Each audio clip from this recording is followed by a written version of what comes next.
Good afternoon, everyone. I'm Don Brennan with Continuity Insights, and I'd like to welcome you to today's webinar, Achieving a State of Recovery Readiness. How prepared are you for a disaster? Which will be presented by Joseph George, Vice President of Product Management with SunGuard AS. You may think your company is prepared for when disaster strikes, but are you really ready? It's an important question to ask because failing to prepare can be catastrophic for your business. In this session, Joseph will walk you through what it means to be recovery ready, the steps to take to ensure your company is recovery ready, the cost implications of achieving readiness, and most importantly, how to maintain a state of recovery readiness. Before we get started, I'd like to review a few items so you know how to participate in today's event. By default, you have joined this presentation listening through your computer speakers. If you would prefer to join over the telephone, just select telephone in the audio pane, and the dial-in and access code information will be displayed. Throughout today's presentation, you will have the opportunity to submit questions by typing into the questions pane of your control panel. You may send in your questions at any time during the presentation. We will collect these and address them at the conclusion of the webinar. Today's webinar will also be recorded for later on-demand viewing, and as a registered participant, you will receive a link to this recording. I'd like to now introduce our presenter. As I mentioned, Joseph George is the Vice President of Product Management for Global Recovery Services with SunGuard AS, where he drives the vision, strategy, and roadmap execution of the company's recovery portfolio.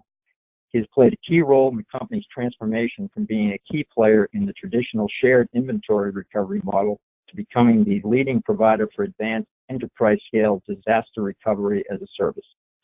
Joseph is responsible for the product management team that has led multiple cross-functional initiatives, including launching next-generation cloud recovery, modernization of backup services, as well as expansion of workplace recovery services. Please welcome Joseph George. Thank you, Don, for the introduction here.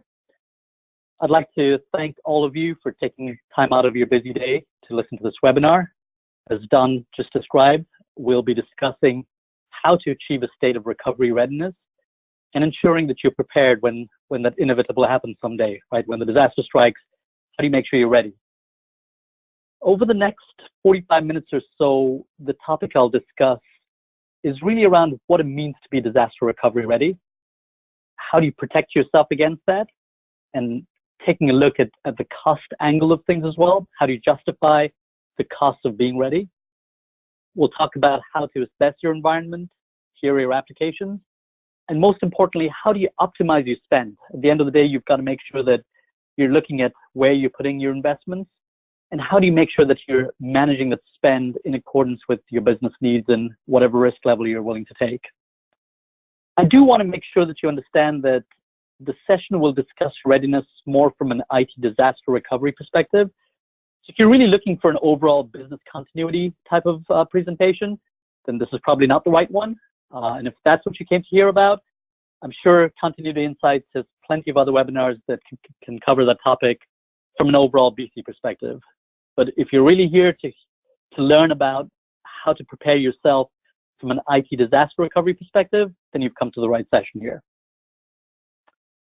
So as I start out here and talk about being ready and protecting yourself against what could happen, there's a key word that stands out, and the word is risk, right? Because if you think about it, readiness for any scenario is inextricably associated with risk.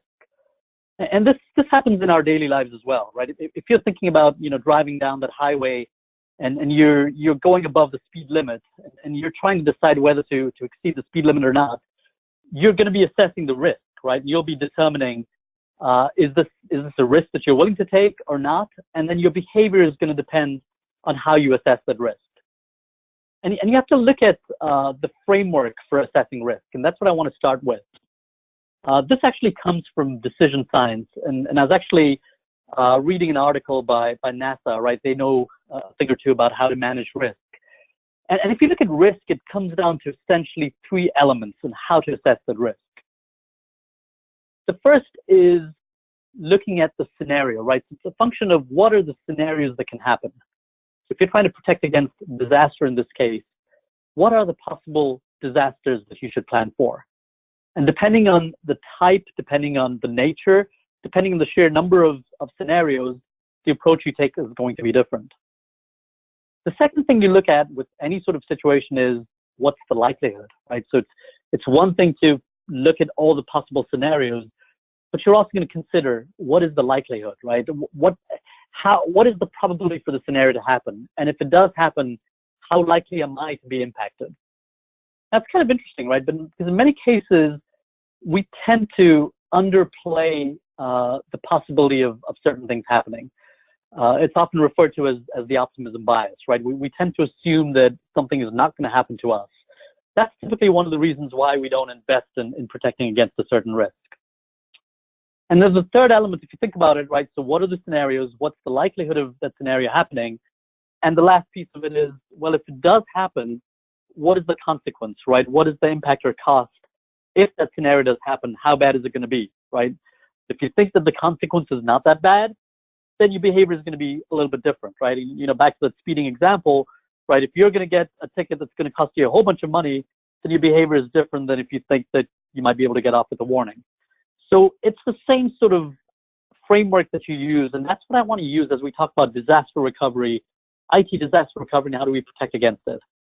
It's a function of what are the scenarios, the likelihood, what's the probability of those scenarios to happen, and if they do happen, what is the consequence? What's the outcome that you're protecting against?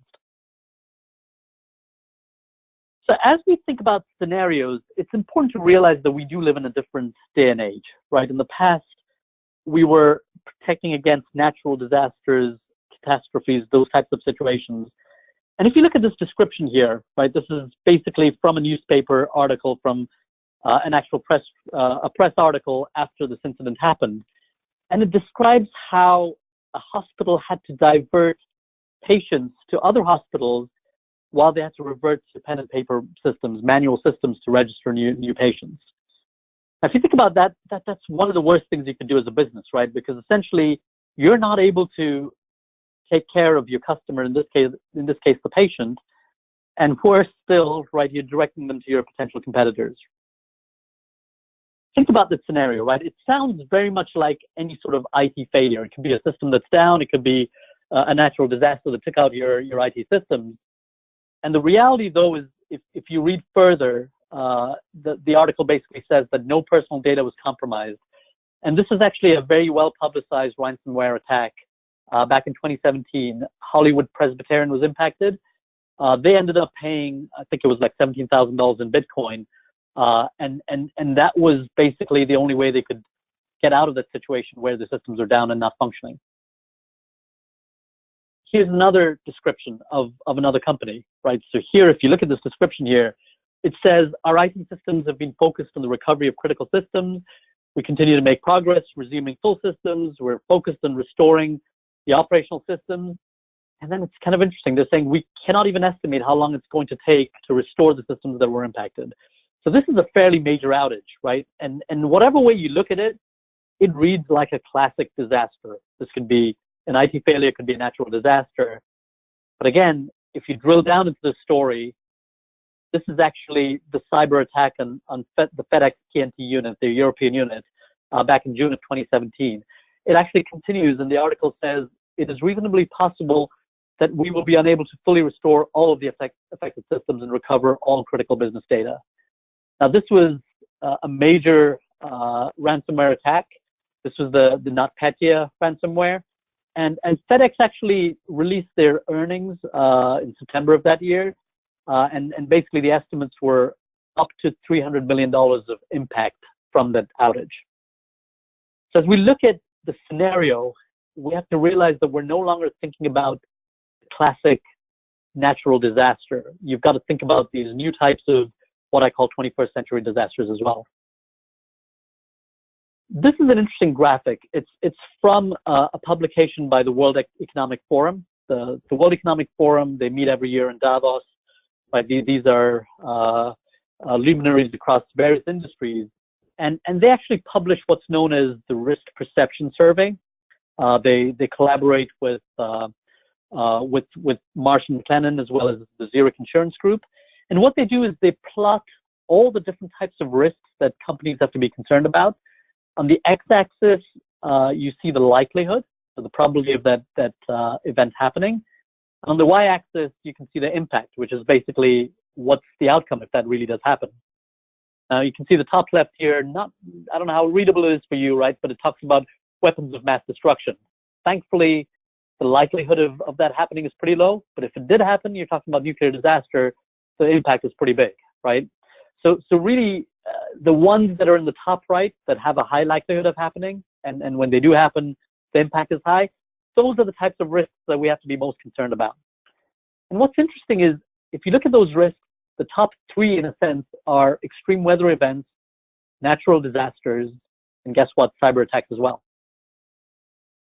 So both in terms of likelihood as well as in terms of impact, those were in the top 10. And remember, this is not just technological risks, but they're looking at economic, environmental, geopolitical risks, right? Things like water crises, fiscal crises.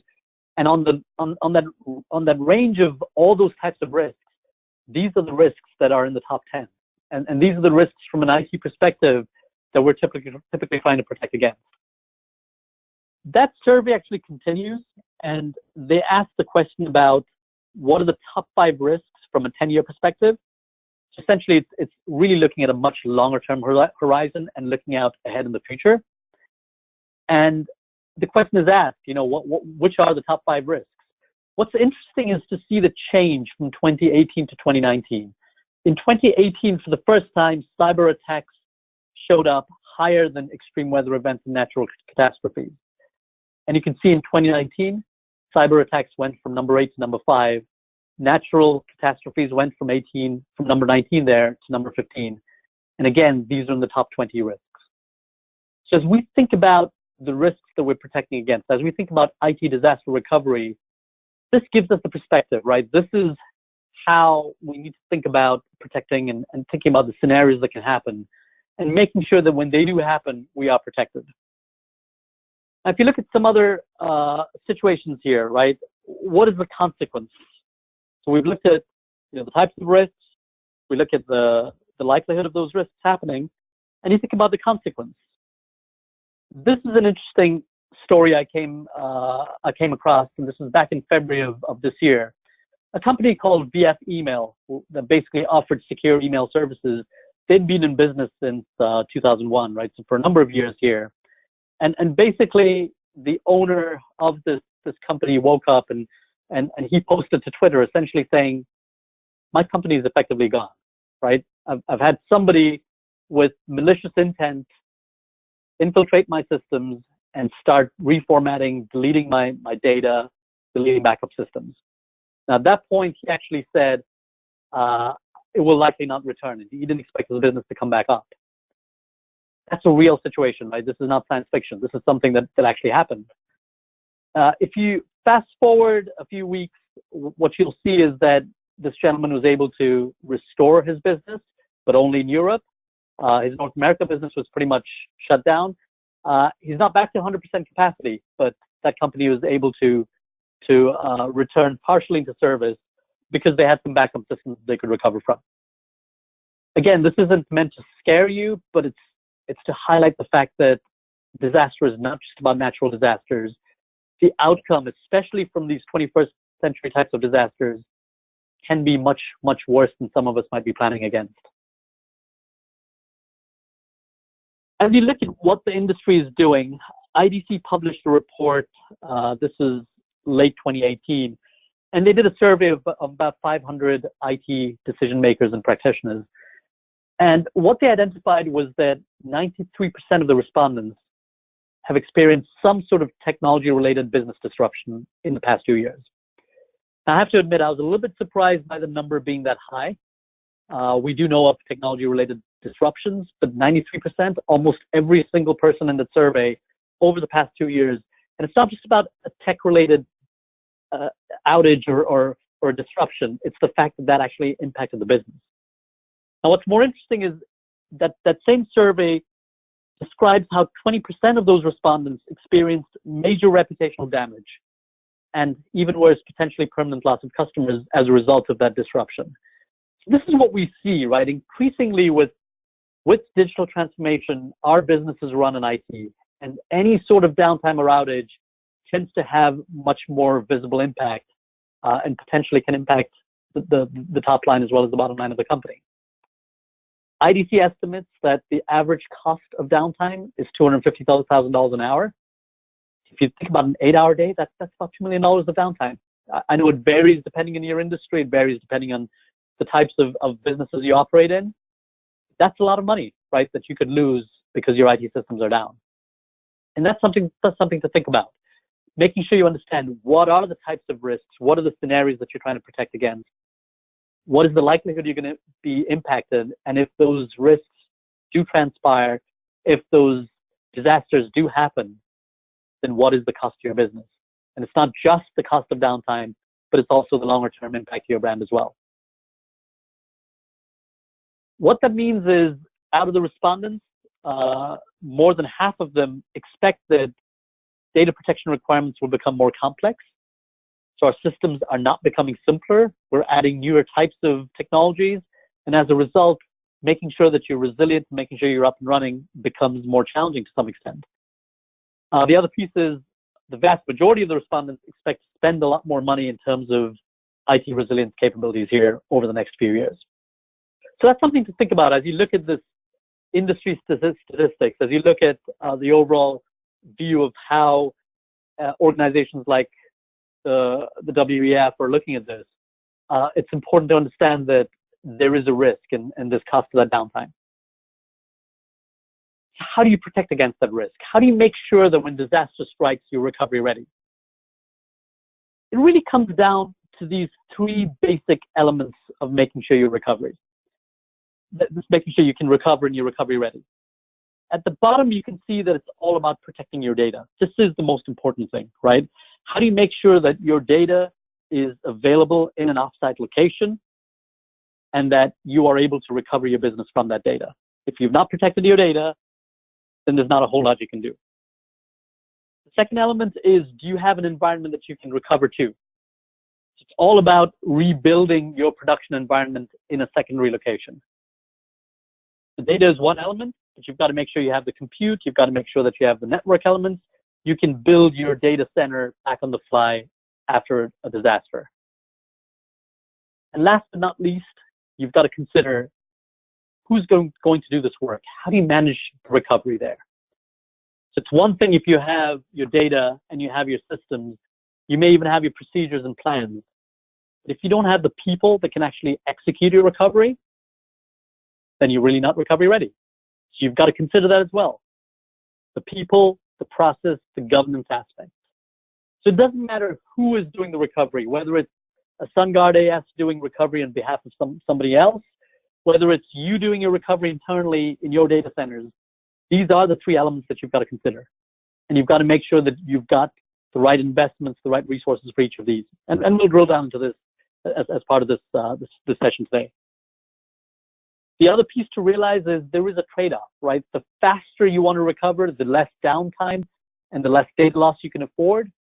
The types of technologies you put in place, the investment that you put in is going to be different. And there is essentially a trade-off there, right? The more you spend, typically the better your recovery posture and your recovery readiness.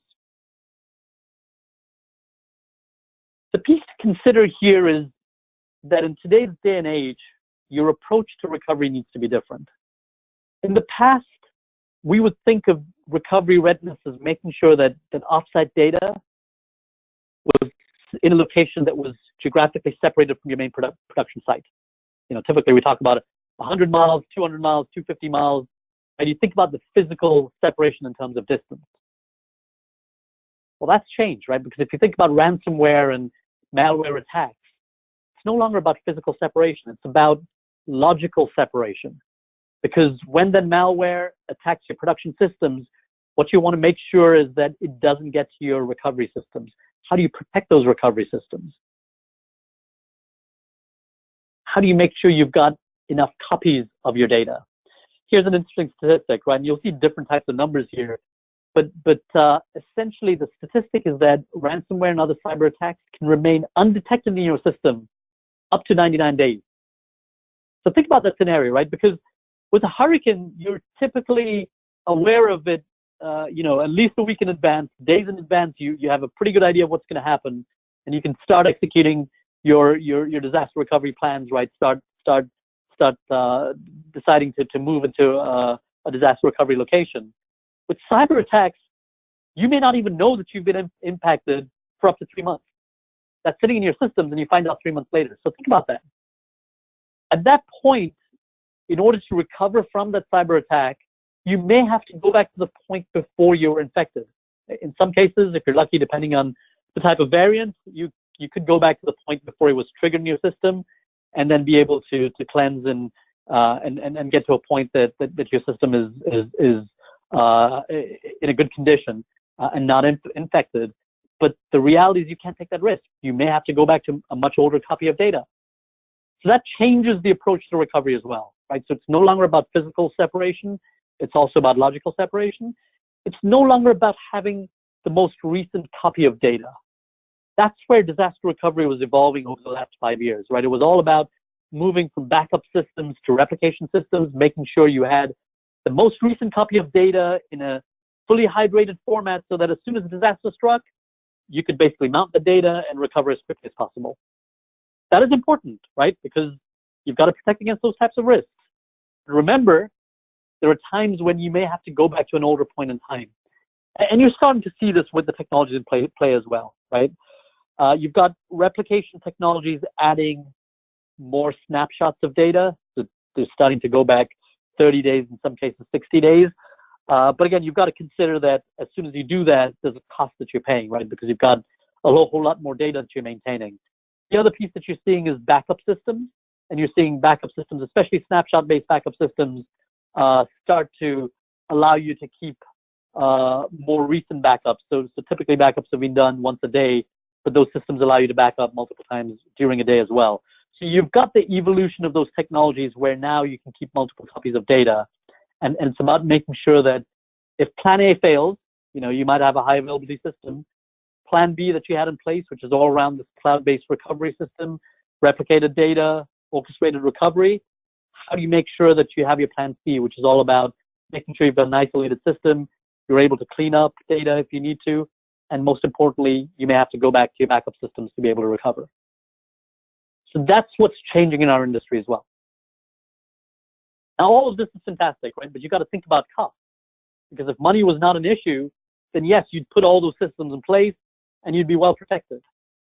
How do you manage around the cost of achieving recovery readiness? This slide to me is probably one of the most important slides in the deck, right? So for those of you who've dozed off, then I'd suggest you pay attention to this slide because, I look at this as, this is the blueprint for how do you make sure that you're recovery ready and how do you optimize your costs. It's all about understanding what your application tiers are by business impact. So essentially understanding which ones of your applications are tier 0, tier 1, mission critical, business critical types of applications, which ones are important but can afford some level of downtime or data loss.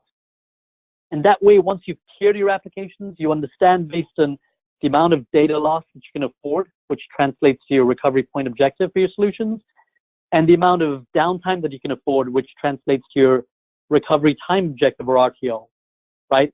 That's what helps you understand where do you need to put your investments. Those most important customer impacting systems, those are the ones that you want to make sure you have your best recovery solutions in place. And the reality is your tier 0 systems where you really can't afford any amount of downtime, you're going to be building high availability solutions in place. So the production is resilient and has got fault tolerance built in. This really helps you optimize your recovery investments. Now, what's important to understand is you've got to understand not just the business applications, but also be able to understand what the underlying systems are those business applications map to. Right? So what are the dependencies on the underlying IT systems? What are the application interdependencies? Because you may identify a business application as tier 0, you might have the right solutions in place, but if it's dependent on a system or another application, and that's not protected at the same level, guess what? Your business application is not going to come up and meet your requirements here. We talked about high availability, right? So high availability is all about building the fault tolerance. So we're talking about, HA clusters, where in many cases active nodes, load balance servers, in some cases scalable public clouds or private clouds. And this is where you've built the resiliency into the system. So if one or two nodes fail, the rest of the nodes in your system can actually continue operating. And there is no downtime because you've lost part of your system. Now, typically the way these systems are implemented, it involves synchronous replication of data. You can do replication of data across wider geographies, but it adds cost and risk and complexity to the solution. So typically these are implemented with limitations and geographic separations. And the thing to realize is, by definition, HA systems are going to be more expensive, and they're targeted for the most mission-critical applications that you have. Most organizations cannot afford HA for every single one of their applications. The other piece to realize is that HA alone does not give you the resiliency you need. This is something that's a fallacy. I've talked to customers that talk about their systems and basically say, I've got an HA system in place, I'm protected, I don't need DR. Right? So there's a couple of scenarios there. Number one, you've got to think about what happens if that overall system goes down, right? So if this is basically where you've got a natural disaster and it takes down all the nodes of your HA system, then you have no way to recover unless you have the ability to bring your business back up in a location that's not impacted by the disaster. The other piece to realize is also when you've got malware and ransomware, and if that data is being replicated and that's impacted all the nodes of your system, guess what? Again, you have to rely on a DR sort of solution. So important to realize that disaster recovery is all about bringing up your systems, bringing up your applications in another location or another site. As we discussed, you have to make sure that you're protected not just from a geographic perspective, but also from a network isolation logical perspective as well. And what's important to realize is in today's day and age, a lot of the newer DRaaS, disaster recovery as a service technologies are providing replicated data with fully orchestrated recovery. And those solutions are starting to approach HA performance, but at a much lower cost. Right? So HA, again, there is no downtime or data loss. With disaster recoveries, you're going to have some, but that's the trade-off, and that's what you've got to decide. So again, as you look at making sure you're recovery ready, make sure you've got HA in place for your most mission-critical applications. Make sure you've got DR for those systems as well. It's not one or the other, but it's about having both in place. And then for your tier 1, tier 2, tier 3 applications, making sure you've got the right tier of disaster recovery technology in place. And as you look at this year, there's a variety of technologies you can use, right? And that's where the trade-offs come in. That's where you can optimize your costs.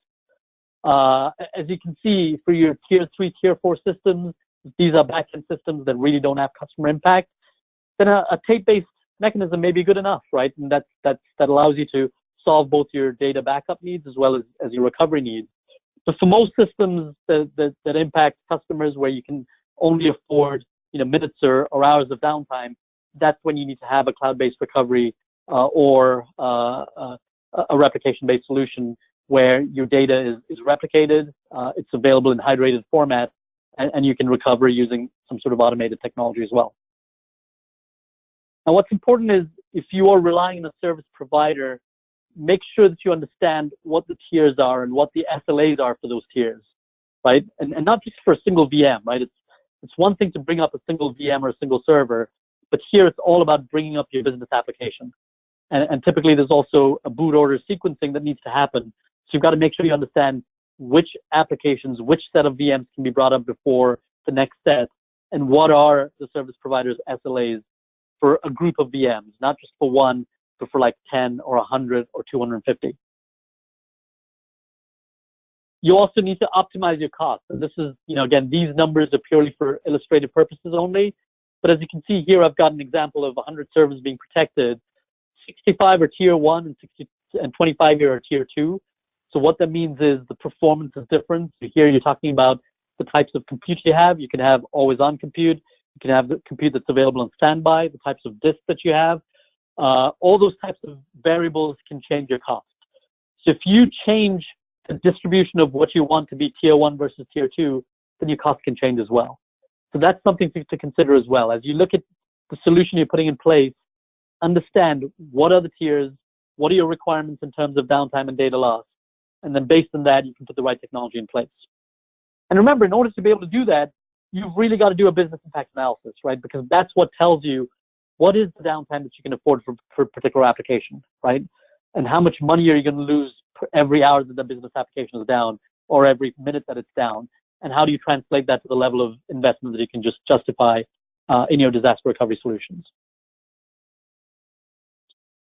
The other piece to consider here is what is happening today as companies evolve, right? As you're embracing the public cloud in many ways, lots of applications moving to the public cloud, what does that do to your disaster recovery needs? There's often a misconception that if you move your application to the public cloud, then all your backup and recovery problems go away. I mean, the reality is public cloud infrastructures, the AWSs and Azures of the world, they're building really strong, resilient underlying infrastructure. So their availability in terms of, the availability in terms of uptime, right? The nines of availability is going to be probably higher than you can build internally. But the reality is your business needs, your business reliance requirements, your backup requirements, those are still yours. The vendor may give you mechanisms to support that, but you've got to make sure that you're protected. What happens if in AWS, your application in a region is completely impacted and you need to recover another region? Sure, you can build your application to be resilient across regions, but that involves refactoring, rebuilding that into your application. And then you've got to look at the cost dynamics as well, right? It's back to the discussion of HA. You're building effectively a highly available application in the public cloud. And you have the same sort of discussion as, what are the cost implications? And is that the right approach? Am I better off actually building a disaster recovery solution in the public cloud? The other piece to realize is, I suspect you're not going to be 100% in the public cloud. You're going to have a hybrid application where some elements may reside in your internal data centers or at a third-party location, and some elements can reside in the public cloud. So how do you recover that that hybrid application with some elements in the public cloud and some elements either internally or at a third-party provider? The other aspect to consider is that even if you keep your production completely on your premise, the public cloud does present a new option for recovering those on-premise workloads. At that point, you've not actually moved your production applications to the public cloud, but you can use that DR journey as a stepping stone to evaluating the public cloud as a potential next step in your production applications. So there's technologies in place, there's services in place that help you recover, and the economics are different as well, because there, typically what you're doing is you're paying for the resources you use, right? That's the whole notion of the public cloud there. And so you've got a more elastic model that basically varies. The price you pay varies depending on just how much resources you're consuming in the public cloud. So that may be something that's suitable for your disaster recovery needs as well. Other cost optimization considerations, right? So it's all about tiering. We talked about how do you make sure that you tier your applications properly, leverage the right types of technologies based on that, potentially look at public cloud. The other piece is how do you take risk, right? If you've got multiple sites in multiple locations, do you need to be recoverable across all sites at the same time? And now clearly you've got to think about those ransomware and 21st century types of disasters, but there might be different approaches for that, right? Based on backups. And can you take some risk with recovering only part of your applications at one time or part of your sites at one time and be able to take that risk instead of building redundancy that you may not need? The other element to look at is how do you justify your return on investment in DR by using that data, not just for disaster recovery purposes, but other purposes as well, right? Can you use that data for performing development and tests or analytics or backup needs and compliance and being able to do those types of analyses on that data? So at that point, it's no longer just a cost or an insurance policy against a disaster that you may have a hard time justifying to happen, right? But it becomes a copy of data that can be used for other use cases as well. We're starting to see this, especially with the public cloud, when you use the public cloud as a target for recovery and services that provide a managed recovery on top of the public cloud. You can use that data that's protected there for a variety of applications that folks like AWS and Azure can provide. Things like big data analytics that you can run on top of that data that you've got protected now. The other piece to consider there with the public cloud is that you even have a lot more options in terms of compute and storage tiers. So the trade-offs and how you can fine-tune your recovery, there's a lot more options that you might have had if you tried to do things internally and build your secondary data center. This is a lesson that we've learned, right? We've got services that we deliver on top of the public cloud. And then we've learned that as we work with customers, we can actually fine-tune the way they recover in the public cloud and be able to provide a better optimization of their investment based on what they really need. So all of this is great, right? We've talked about the types of risks, how to protect against them, the approaches to take, how you can leverage public cloud, and the economics of justifying your investments in disaster recovery readiness. But what we've learned from our experience is it's one thing to achieve recovery readiness, it's another to be able to maintain it. And that's the most important thing that happens, because disaster doesn't give you a warning in many cases. As an industry, we've tended to focus on the test, and we tend to prep on the test. You know, I call this to some extent cheating on that test, because we tend to do everything ahead of time to make sure we pass the test, we get our regulatory check boxes, and then we basically, you know, whisper to the person next to us, we're protected, and I hope that we don't have to worry about a disaster. That approach doesn't really help you, right? What you've got to think about is, how do you make sure that you're in a constant state of recovery readiness? As we did a survey here with some customers and prospects, and we asked them, you know, what are some of the factors that prevent you from being recovery ready? The answers we got were interesting, right? So 72% believe that they just don't have the staff, right? You know, DR just gets pushed to the bottom of the list. It's all about production. They're focusing on all the different requirements and pressures in their time, and they just don't have the time or staff to be able to focus on that. 92% cited complexity as a factor, that it just gets so complex that they focus on what they can manage and don't try to cover the overall application recovery landscape. 32% believe that change management was the issue. Now, honestly, I find that number to be kind of low, right? Because what we've seen is that change management is a major issue. The whole point of being recovery ready is, how do you make sure your recovery plans, your procedures, your technology stays in sync with your production changes, right? So it's one thing to be ready for the test, but then between tests, how do you make sure that you're constantly updating your recovery technologies and your plans and procedures? And if and when disaster strikes, you're ready to go, rather than trying to catch up and figure out what those last few changes in production were. And the last element is cost, right? 41% believe that DR testing was too expensive. And this is where potentially you've got to look at, does it make sense to outsource that recovery? The elements of a successful recovery program, the first is making sure you understand your application mapping and dependencies. I talked about your application tiers. That's the first element. You've got to be able to discover and understand your production. So I always talk about how successful recovery starts with a good understanding of production. If you don't understand your production applications, you don't understand those dependencies, then you're not very likely to be successful in the event of a disaster. How do you manage that? How do you keep up with that? And it's not just about doing that manually. It's about, how do you do that in an automated manner? How do you do that proactively as well? The second piece is putting the right designs in place. Like we discussed, there are so many different technologies. There's a whole variety of different approaches you can take. You've got to make sure you've got the right expertise to put in the right recovery architecture so you're protected, and so you're optimizing your costs as well, right? Based on your target RTOs and RPOs, you're leveraging, you know, is it a replication approach? Is it a backup-based approach? Is it snapshot-based? What type of automation do you have in your recovery elements? What technologies do you put in place? What are the designs, the procedures, and the plans as well? The third is run. So this is all about making sure you've got the capabilities to execute at time of disaster.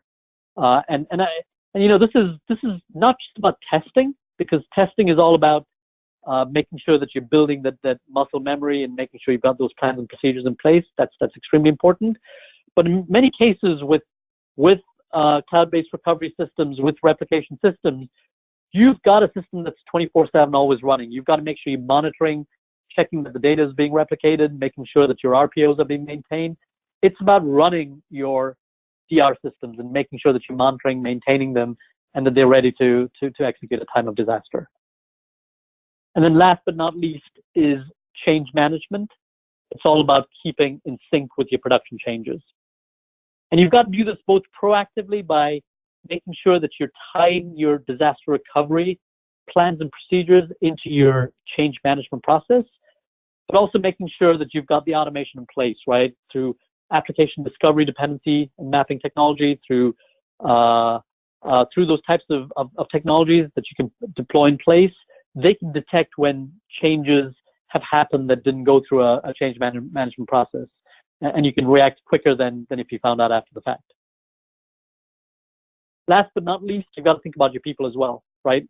So it's one thing to recover all your IT systems, they're up and running, but if those end users, if the stakeholders in your organization cannot actually access systems because your work facilities were impacted by the disaster, then it's of no use. So you've got to think about that, right? Some employees may be able to work as mobile employees, right? They might have laptops and they're able to work from home. But in many industries, regulated industries, that's not an option at all. So you've got to look at, are there workplace recovery options? There's a variety of options there, right? Both from in terms of dedicated options, shared options, as well as mobile data centers that come to your organization and be able to service and be able to allow your employees to work out of those facilities while your production systems are down. You've also got to think about the people aspects of executing a recovery as well, and making sure that those folks, the business critical designated folks in your organization, have access to systems and are able to actually execute your disaster recovery plans. So I want to take a minute here. I've talked about all the elements here of what it means to be disaster recovery ready. Just a quick minute here, talking about the lessons we've learned. SunGuard AS, obviously we've been in the space for many years, 40 plus years. Over the last 5 years, we've been a leader in cloud-based recovery, disaster recovery as well. And the lessons we've learned is that in order to be successful, there's a few key things. Number one is making sure that you're automating as much of your recovery as possible. This is almost a lesson that we had to learn as we went through the process. We have a fully managed recovery offering called Managed Recovery Program, where we can execute recovery on behalf of customers. And you can see our success rate has constantly increased. And we've been able to do that through heavy automation both in terms of application discovery and dependency mapping, as well as execution of the recovery, right, where it's orchestrated and it's leveraging automation technology underneath the covers as well. We've got patented technology in that place. And what we've also realized is also about lifecycle management. So it's about keeping up with changes in production, making sure that we're plugged into the change management process, and making sure that we can understand and we keep track of what the issues are during a test process, be able to work on those issues and make sure that for the next test, the customer is actually more recovery ready. We actually track this through a recovery maturity index that we keep almost like a score and track to make sure that we understand how the customer is doing in terms of recovery readiness. So those are some of the elements, and the key takeaways there are making sure you're thinking about the overall governance, taking care of change management, and making sure you've got automation, orchestration, as much of that in place. So you're not relying on manual systems or paper-based systems that are always subject to problems and defects. So as I conclude here, right, there's a few takeaways that I want to make sure are clear.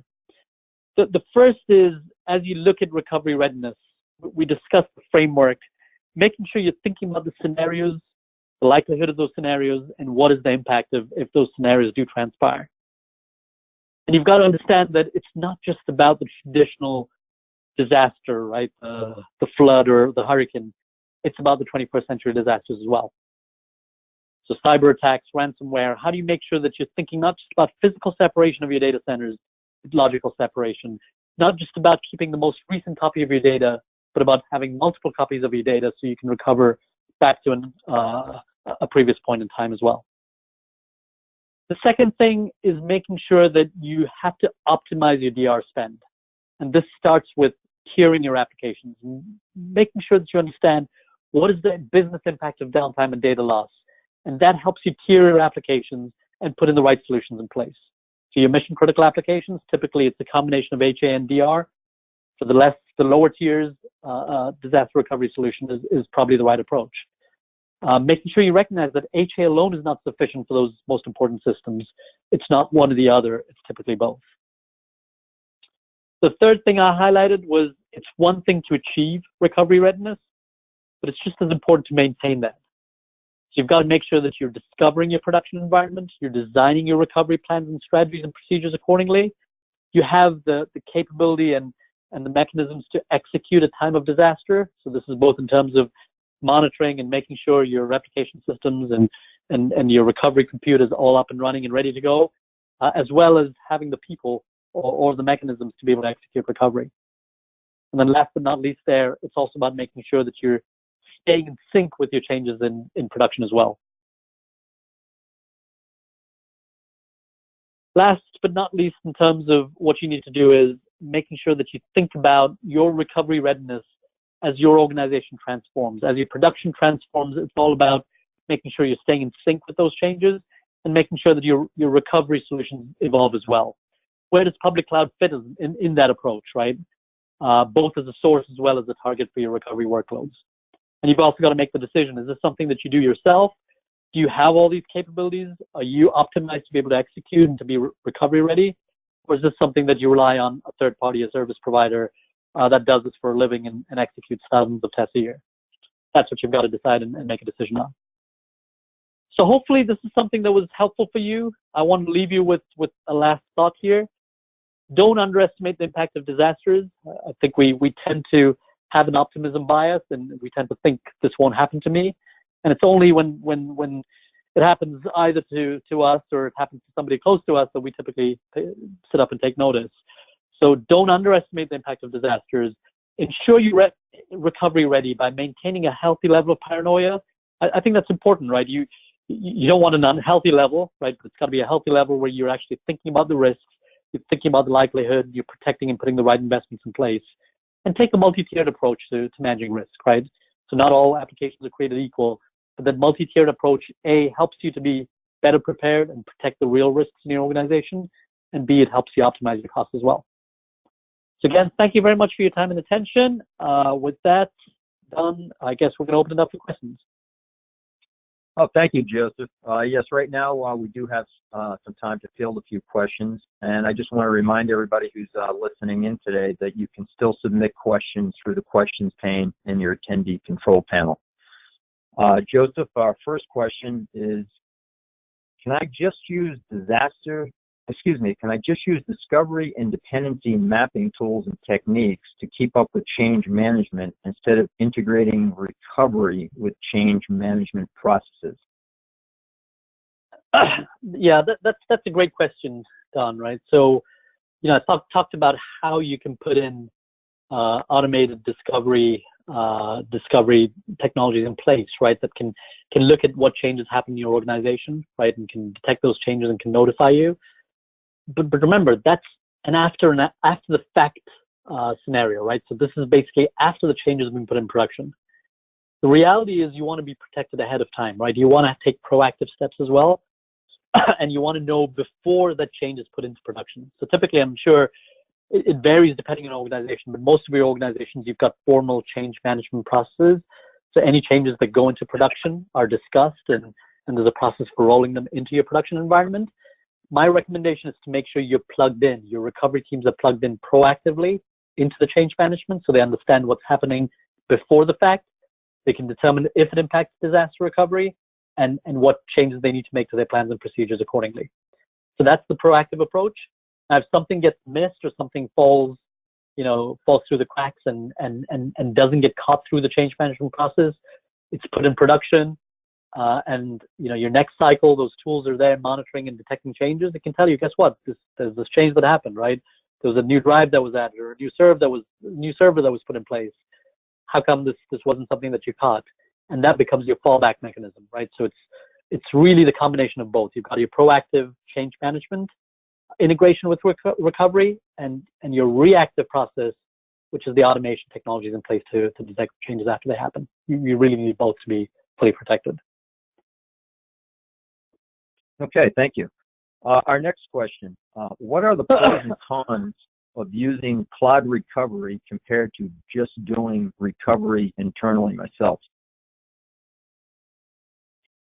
So yeah, so this is always the big decision that you've got to make, right? Is do you build those capabilities internally, which you can always do, right? You can have a secondary data center, put those technologies in place, build that recovery expertise internally, or you can rely on a third-party service provider, right? So again, full disclosure, obviously, SunGard AS, we provide cloud recovery services. So my answer is probably going to be a little bit biased, right? But I think what you've got to think about is, are you in the best place? Do you have the skills? Do you have the capacity internally? And if you do, then great, right? If you've got the teams, you've got the maturity, you've got, you listen to this presentation, you've got all the checkboxes there, then great, you're covered, right? But if not, then you've got to ask the question, do I have to go build that internally or do I rely on somebody else? A third-party cloud provider, what they can give you is essentially the fact that they've got the expertise, right? They're implementing these technologies. They're doing the recovery on a day-to-day basis. And most good service providers will give you an SLA guarantee. So at that point, that risk is now on their shoulders to some extent. And you can be assured, right? If something happens, here's my SLA. And if not, there's financial penalties typically involved, right? That's number one. Number two, they're also managing this across a large set of customers. So they've got the expertise and they're also able to get economies of scale and scope as well, right? So typically that cost, when you consider the total cost that you've got of setting up a secondary infrastructure versus what you might pay a service provider, you'd be surprised. You might find that it's cheaper to go with a service provider. Now, what you've got to look at is the control and how much you want to control things versus how much you can rely on a service provider to execute recovery as well. And even there, you can choose, right? There's levels of recovery. You can have the service provider just recover your servers and hand it back to you, or you can have the service provider recover all your applications, right? And be responsible for the whole thing. So that's, again, a decision point that you can make depending on how much you want to rely on the service provider, how much expertise and abilities that you have internally. That's what it comes down to at the end of the day, right? Is all these things are important. If you don't protect yourself, you're not taking care of change management, if you're not taking care of protecting your data, if you don't have the right mechanisms in place, if you're not able to test successfully, then that's a risk you're taking, right? And you've got to make the decision of, do you build that internally or rely on somebody else who's already got the service up and running? Okay. Our next question. How should I decide whether to recover to the public cloud, such as AWS, or to a service provider recovery cloud? Yeah, I did talk about public cloud being a new approach, a new vehicle of being able to recover. But that question does come up, right? So if you've got some workloads, you do have a choice now, right? And do you recover those in an AWS or do you recover those at a SunGard or a third-party location, right?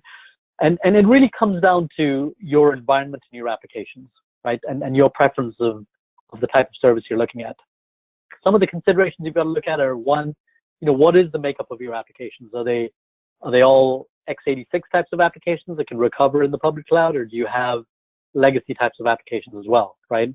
In those cases, then it involves breaking up your recovery. You can still put your x86 workloads in the cloud, in the public cloud, but you've got to think about latency and how do you manage for that, and you've got to architect your recovery that way. So that's one thing to consider.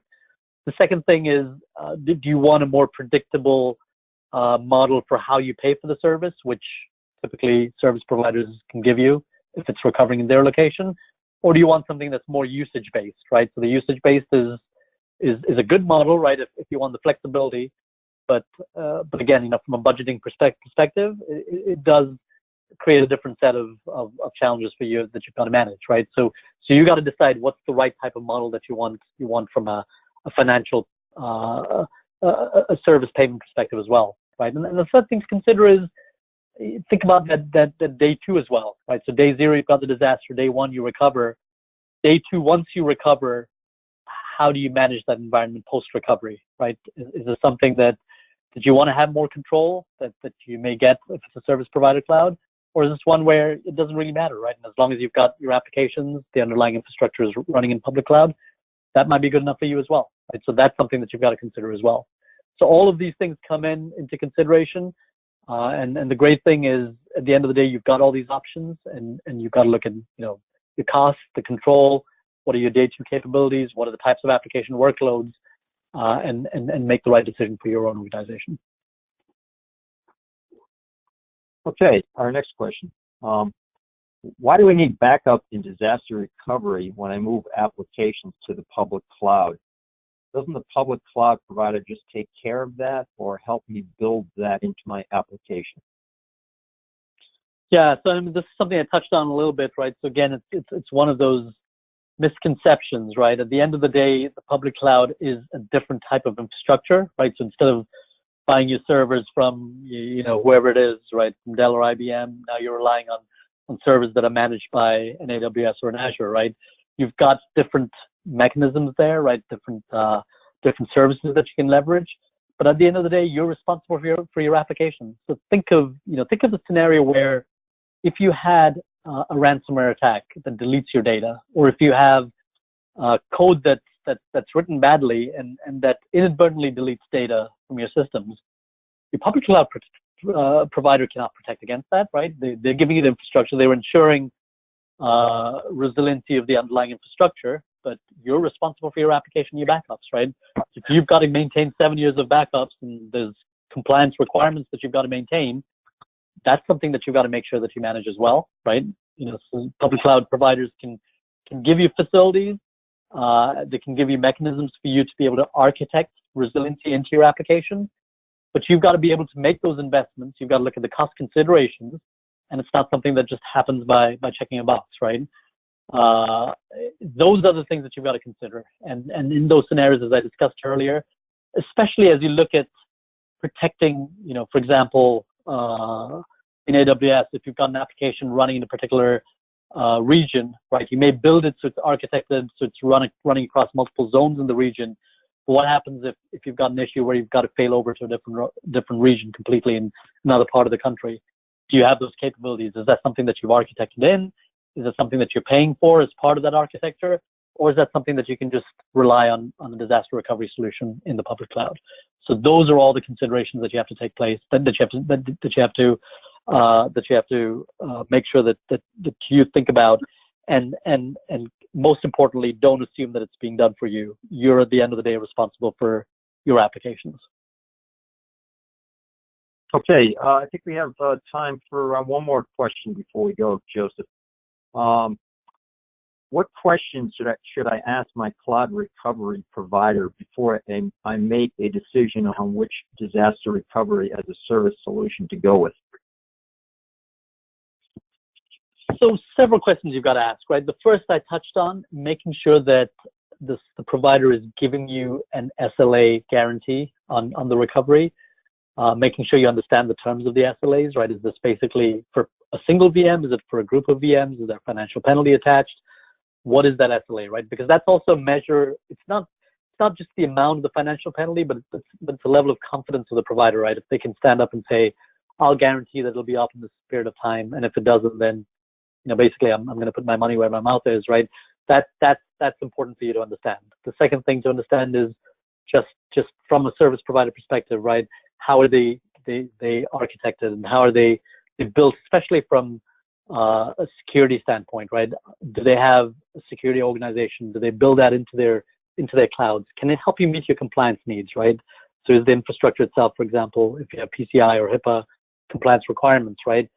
How much of that is met by the service provider where they've got certification for their infrastructure and that helps you achieve the compliance that you need? The other thing to look at is their track record, right? How long have they been around? Do they have the experience of executing in the event of a disaster? It's one thing, there's a lot of DRaaS vendors out there. It's one thing to basically give you some compute and give you some automation software and say, here, go do it yourself. And you might look at it and say, wow, this is pretty cheap. But the reality is, it's almost to some extent, it's like insurance, right? When you do need to take advantage of that service, are you going to be protected or covered? If not, then you've been just wasting the premium, right? So can that provider actually stand up? Do they have the experience? Do they have the expertise? Do they have the track record? Those are the other things that you have to consider as well. Okay, thank you, Joseph. That's about all the time we have today. I just want to remind everybody, if you have any questions we didn't get to, or think of new questions, you can reach out to Joseph at the email address that's being shown on the screen right now. And as I mentioned earlier, we'll be posting a recording of this webinar on the Continuity Insights website in a few days if you missed any part of today's broadcast or if you'd like to share it with your colleagues. Thank you again, Joseph, and thank you to everyone for attending today's webinar, Achieving a State of Recovery Readiness, How Prepared Are You for a Disaster?